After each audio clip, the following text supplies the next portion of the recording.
ఇప్పుడు ఆయన deputy mayor కదా, ఆయన మీద మీరు పోటీ చేశారు ఆ రోజు. అంటే తెలుగుదేశం పార్టీ తరపు నుంచి అప్పుడు మీరు డిప్యూటీ మేయర్ అభ్యర్థి? కార్పొరేటర్ అభ్యర్థినే, మేయర్ అభ్యర్థి మాత్రం అప్పుడు ప్రకటించారు. మేయర్గా కోలుమూడి రవీంద్ర గారిని ప్రకటించారు. రవీంద్ర గారి గురించి కూడా ఇక్కడ ఒక విషయం చెప్పాలా. అప్పుడు ఎంత భయంకరమైన పరిస్థితి అంటే అండి, మాకు గెలిచిందే తక్కువ 23 సీట్లలో గుంటూరు వెస్ట్ ఒకటి. ఆ వెస్ట్ నియోజకవర్గం గెలిచినటువంటి మద్దాల గిరి గారు సడన్గా కాడిపడేసి వెళ్ళిపోయాడు. ఆయన ఉన్నట్టయితే ఈరోజు మినిస్టర్గా ఉండేవాడు పాపం. సరే, ఆయన ఇప్పుడు రాజకీయాల హత్యలు ఉండవు, ఆత్మహత్యలే ఉంటాయి. ఇప్పుడు ఆయన ఏం చేసి వెళ్ళిపోయాడు, ఇక్కడ వైసీపీకి వెళ్ళిపోయాడు.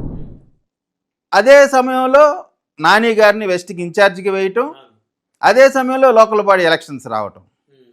ఆ ఎలక్షన్స్ని నిజంగా రవీంద్ర గారు చేసినటువంటి కృషి, ఆయన పడ్డటువంటి శ్రమ, ఒక్క అంటే సహకారం ఎలా ఉందో ఆ టైంలో మన అందరికీ తెలిసింది.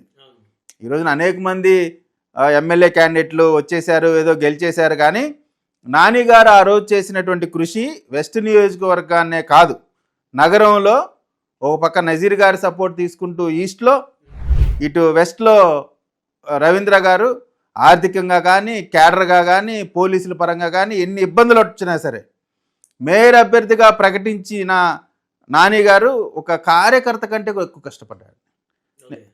నిజంగా ఎమ్మెల్యే అవ్వటానికి 100% అర్హత ఉన్నటువంటి వ్యక్తి కోలుమూడి రవీంద్ర గారు. సరే, క్యాస్ట్ ఈక్వేషన్స్లో ఇవాళ వచ్చారు, కానీ ఎమ్మెల్యేగా ఉన్నప్పటికి కూడా వెస్ట్లో ఎవరు అంటే నాని గారి పేరు ఇప్పుడు కూడా చెప్పుకుంటారు.